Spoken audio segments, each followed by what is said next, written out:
Hey, how's it going guys? This is Dave 2D and this is my video on the Alienware Steam Machine.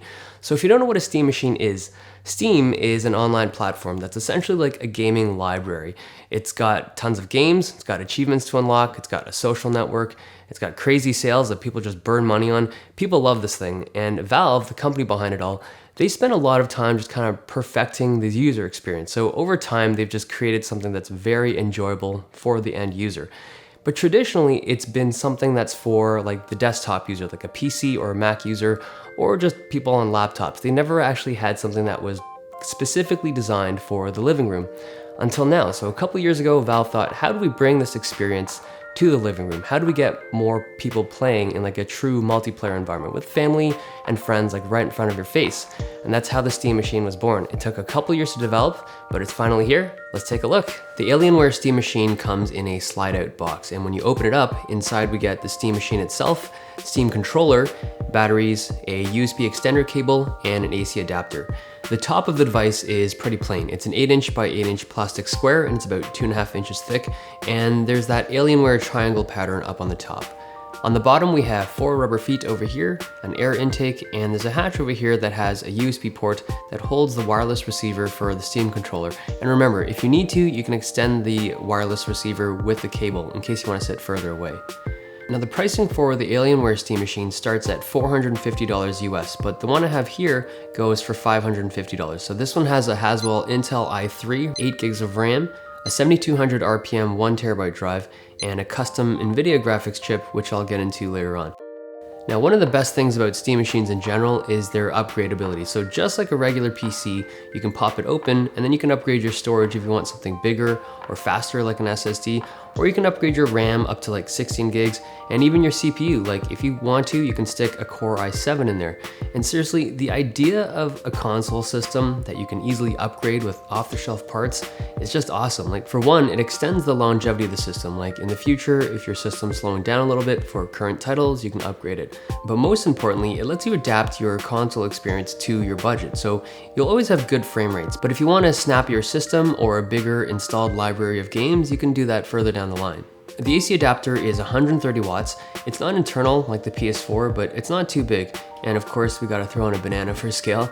And it has a blue ring light on the plug, like most of the Alienware adapters, just to let you know that it's running. The device runs pretty quiet. It's from like low to mid 30s, depending on what you're doing. The controller included is the Steam controller. So this thing is fully customizable. It has your standard array of buttons, and it has a directional pad on the left and a thumbstick on the left. And on the right, you have a touchpad. It also has 2 shoulder buttons on each side up top, and there's also these paddles on the underside, which are actually really nice to use. It runs off 2 AA batteries, and it's got a nice weight to it. Like it feels very substantial when you're holding it.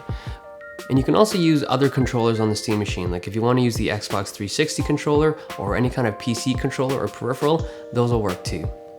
The setup is super simple. There's a power cable and the included HDMI cable. You hook it up and you're in business. It takes a couple minutes to go through the menu to connect to the network and to update the machine, but that's it.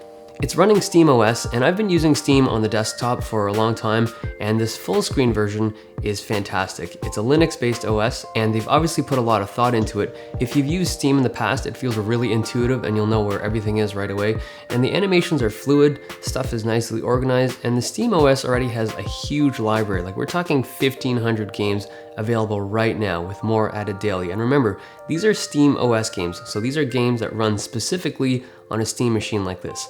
That's a lot of games, and it's cool that you can play mods of these games, right? If you think about it, mods were exclusive to PC or Mac gaming, and now you can play them in the living room, so that's pretty cool.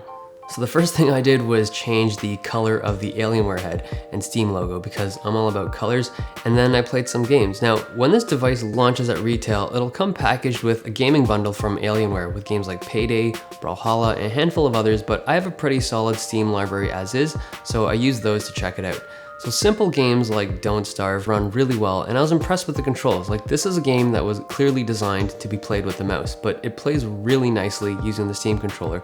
It's pretty different from anything I've used before, and the haptic feedback on the controller is really unique. Like the entire gaming experience is tactile. You get physical feedback for everything that you're doing on the trackpad. So if you're moving your finger just a little bit to walk around, it'll click in this really satisfying way. Now, as I mentioned before, it's a fully customizable controller. Like you can remap buttons, change sensitivity, and reassign the role of buttons and directional pads. It's one of the most customizable controllers I've ever used, and I like it a lot. I played a game called Strike Suit Zero.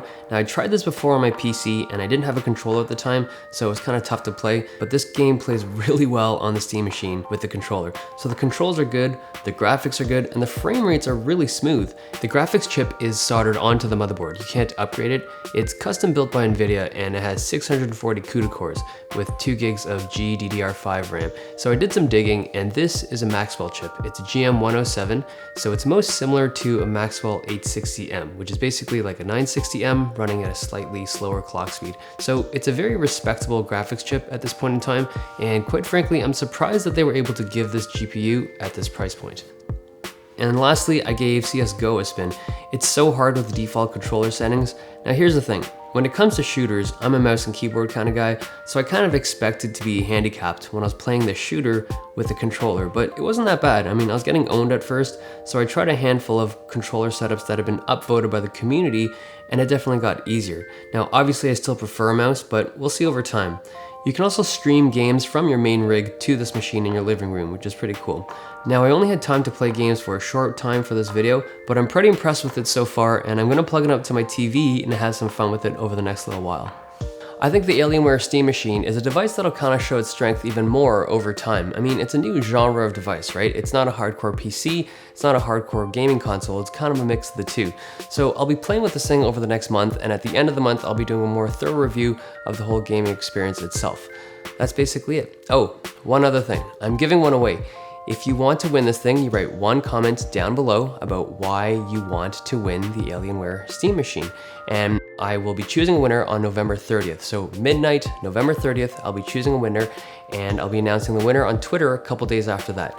And the kicker this time is that if you win, like if your comment is selected and you also follow me on Twitter, you will also win a Valve Steam key. And what this key is it unlocks every single Valve game, past, present, and future, ever to be put on Steam. So if you're waiting for Half-Life 3, if that ever comes out, you will also win this game in the future. That's the end of this video. Hope you guys liked it. Thumbs if you liked it, subs if you loved it. It's been nice, and I'll see you guys next time.